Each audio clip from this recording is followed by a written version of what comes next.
A new non-affiliated student newspaper is coming to HBU. It was not something of a matter of why did I do it, it's just a matter of when was it going to happen. We find out why it's non-affiliated and what the format will look like. The Greek community is struggling to put on events to the same caliber that it is used to due to the nationwide struggle of inflation. High Point University's fraternity and sorority life kicked off their 2023 annual Greek Week this past Monday. More on the different activities that each chapter will compete in. I'm Cassandra Mishak. I'm Shreya Rana. I'm Alex Powell. I'm Grant Hines. And I'm Reese Harnett. Those stories and more on Q News.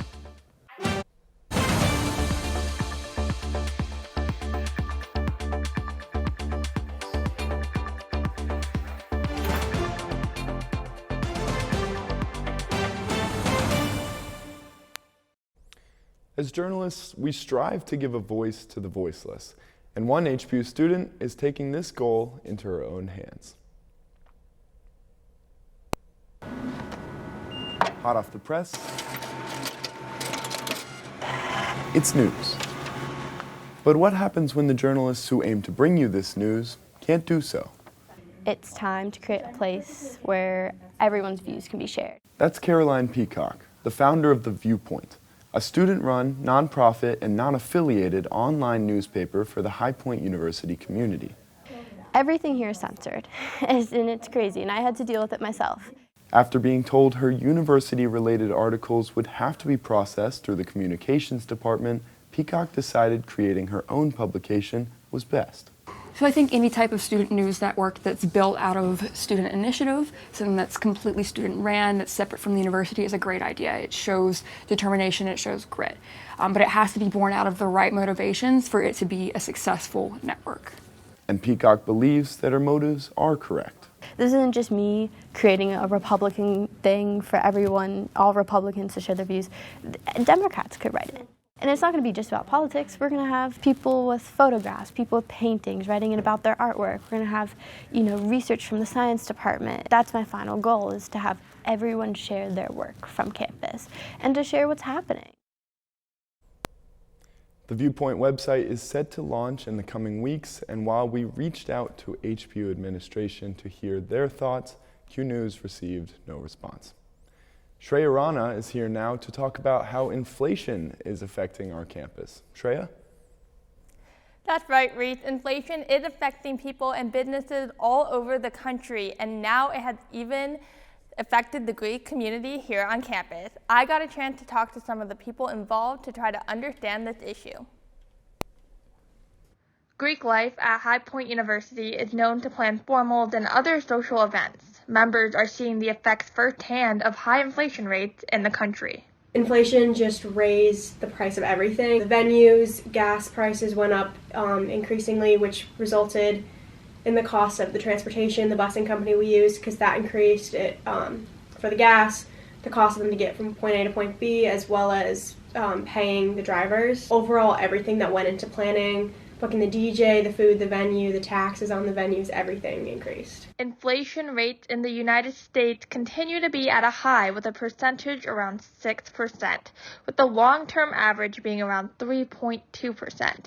This has caused multiple chapters in Greek life to cancel events. Pi Kappa Phi canceled their formal last fall because they just did not have enough money to be able to do it. I know that Phi Mu just canceled a date party because they didn't have enough money to get transportation to the venue, so unfortunately it ends up in a lot of cancellations. With inflation showing no signs of slowing down soon, Greek life is being forced to pay more out of pocket to have the same or lesser quality events. Inflation increases, therefore dues need to increase.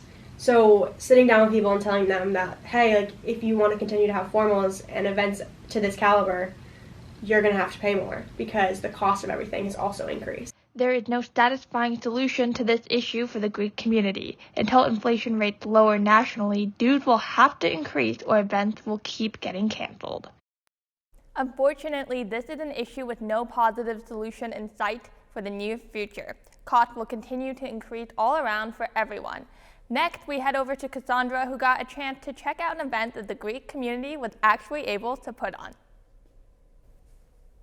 Yes, thank you, Shreya. It is officially every fraternity and sorority member's favorite time of the year, Greek Week. I was able to take a close look into the competition's daily agenda and hear what a few Greek life students are looking forward to the most this year. High Point University's fraternity and sorority life kicks off their 2023 annual Greek Week on Monday, March 27th. Greek Week takes place every spring semester. Fraternities and sororities from across campus pair up into 4 teams for a full week of competition and fundraising.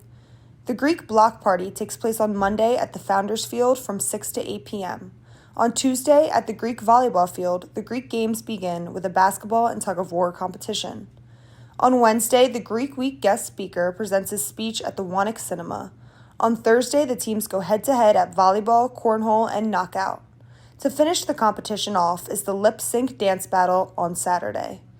At the end of Greek Week, the committee chairs will announce the teams who received at least 15% of their team's donations, and they will be awarded 100 points per donation. The team with the overall highest participation percentage wins the entire challenge. So this week is Greek Week and I'm super excited. We already have our dance coming up, so we've been practicing for that, which is great bonding with some people I haven't met before.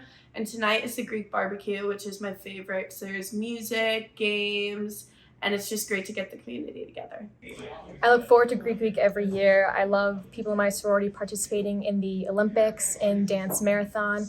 I love the guest speaker we have on Wednesdays, but most importantly, I look forward to the lip sync battle because I think it brings everybody in Greek life together, where all the fraternities and the sororities are working together, and it's just a fun thing for everybody. As competitive as this week gets, it is a great way to bring the Greek community closer together. The Greek Life Council chairs highly suggest each chapter member to attend every event this week to boost your chance of coming out on top this year. Coming up next on Q News, Alex Powell shares the difference between computer security and computer privacy. Plus, Grant Hines has more on how Greensboro is trying to attract more sporting events, such as the regional NCAA tournament that just happened. All of this when we come back on Q News.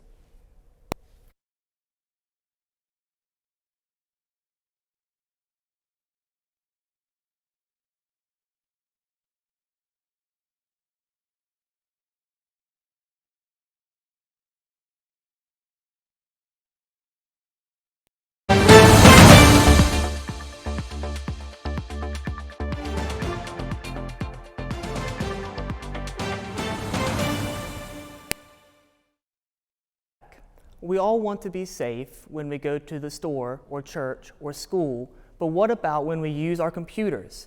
I got to explore some information on computer safety. Computers and technology have become a critical part of our daily life, which makes our safety on them even more important. But when thinking about computer safety, very few people can tell the difference between privacy and security. Privacy has to do with how your personal information is handled by others. And we share our personal information all the time. We share our personal information with the government, with the school, with the bank, with medical providers. Computer security has to do with how well do we prevent our computer from being hacked, from being broken into, from bad things happening to our computer. Now, the intersection of these things is the fact that we have personal information in our computer, and other people can get our computer and steal that personal information. Sometimes the amount of security you have can impact the amount of privacy you have. An easy example of this is when an online account asks for security questions. In this instance, it increases your security while decreasing your privacy a little bit. I wish I knew about that, especially the give and take part of it, and I wish that there were sources for me to be able to learn about that. It makes sense that there's a difference between security and privacy because they very much mirror each other, but they're very much different halves coming together to make the internet how we know it, as kind of this scary but also beautiful place. And HPU students have a preference for which one they believe in more. Privacy is always needed, especially living in the age that we are. We're always consumed and always getting bashed, but I think security is more important because the ability to kind of have what you have and have it be yours. I personally like to watch my own content, but I feel like security would be the best option to go through because I don't know behind the scenes and what's going on. The main factor that ultimately affects someone's computer security and privacy is the way that that individual uses their device. Suchin says that many people can easily lose control of personal information by giving out their phone number. He compares our phone number to your social security number because our phone numbers are attached to many of our accounts. Now, Grant Hines has a closer look at what is next for the Greensboro sports landscape. Yeah, that's right, Alex. The recent ACC college tournament attracted athletes, parents, and fans from across a variety of sports to Greensboro. The city, which is dubbed Tournament Town, seems to be a fan favorite for tournament locations. Here's why. The city of Greensboro is trying to become a hotspot for events like these NCAA tournaments. We're always interested in our hotels staying up to date, and a lot of our hotels have done some great renovations. And those hotels are packed with athletes, staff, fans, and parents like Kimberly Allard, who are in town for the NCAA Division III swimming and diving competition. No, that was very smooth. They did fine and are very happy with the accommodations. But other families in the area opted for options like Airbnb. Kitchen, since we didn't want to eat out all the time.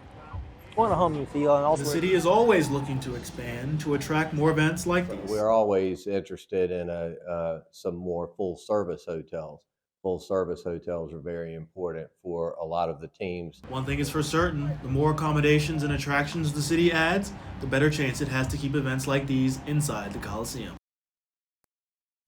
Now, the Greensboro Sports Foundation is hosting the NC Fusion Adidas Clash tournament throughout this year, and it is estimated that this will bring in around $60 million in revenue for the city when it ends in November. That's all for Q News this week. Stay tuned. Q Sports is next.